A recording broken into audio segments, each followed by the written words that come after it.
Dobar dan, Mirdita, good afternoon. Ja sam Slaviša Mladenović, Uniam Slaviša Mladenović, jam komisioneri Gjuhave, në zyrën e komisionerit për gjuhët, edhe unë kam diçka me thënë lidhur me këtë.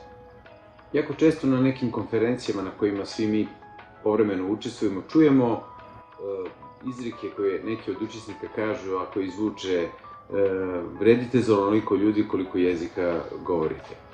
To u suštini jeste tačno, to svi mi shvatimo konačno. Međutim, ne možemo očekivati da se mladi rode sa tim saznanjem ili jako rano steknu takvo uverenje.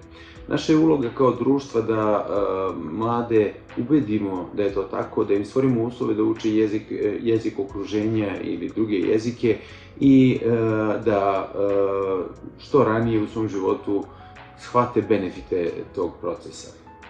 Znači, znamo da je višejezičnost lični interes svih nas, ali je interes i društva.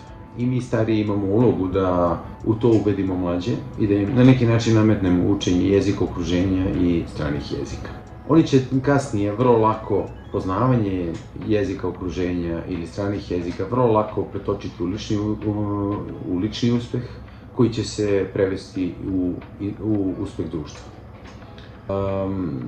Moja poruka za kraj je nemojte oklevati, nemojte se stiditi, budete hrabri, učite jezik okruženja, učite strane jezike, to će vam u životu puno značiti i tako ćete postati bolji pojedinci i stvoriti bolje društvo.